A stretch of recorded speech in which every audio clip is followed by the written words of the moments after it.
La apertura de la tumba de Tutankamón en 1922 no solo fue uno de los descubrimientos arqueológicos más importantes del siglo XX, sino que también inició una de las leyendas más persistentes en la historia del Egipto antiguo, la maldición del faraón. La visión de la tumba intacta incitó un frenesí mediático, y las posteriores muertes de varias personas asociadas con la expedición resultaron en historias sensacionales sobre una maldición fatal.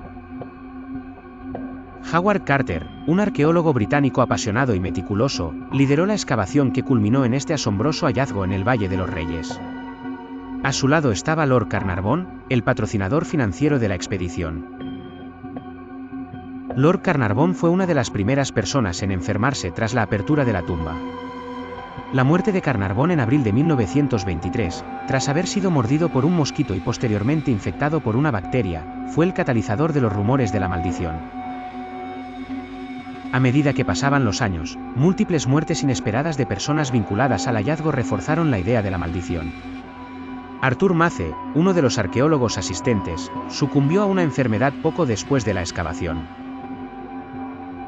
George Highgall, un visitante que había estado presente en la tumba, también falleció poco después de una fiebre alta.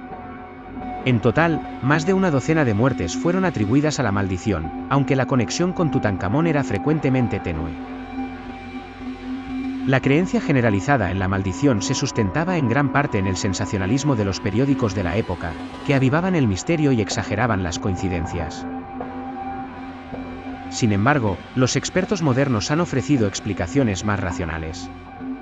Algunos sugieren que la exposición a esporas de hongos latentes en la tumba pudo haber causado malas reacciones alérgicas o infecciones en algunos individuos. Otros apuntan a enfermedades comunes en la época de las excavaciones, cuando las condiciones de salud e higiene eran limitadas. El propio Howard Carter vivió hasta los 64 años, muriendo en 1939, 17 años después del descubrimiento. La ausencia de un patrón claro entre los fallecimientos desafía las afirmaciones de un fenómeno sobrenatural. Además, muchos otros colaboradores vivieron largos años después de la expedición. La famosa advertencia del jeroglífico grabada en la tumba es, en gran medida, un mito. No se encontró ninguna inscripción de tal advertencia en la tumba de Tutankamón. Este concepto es una creación posterior, parte invención de la prensa y parte susurros de las tradiciones orales temerarias vinculadas a las misteriosas tierras del antiguo Egipto. En conclusión, la narrativa de la maldición de Tutankamón es una mezcla intrigante de misterio antiguo, psicología de masas y fervor mediático.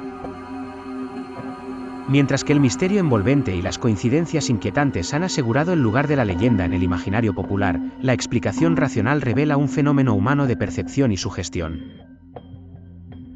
La explicación racional revela un fenómeno humano de percepción y sugestión, más que la mano vengativa del antiguo faraón Tutankamón.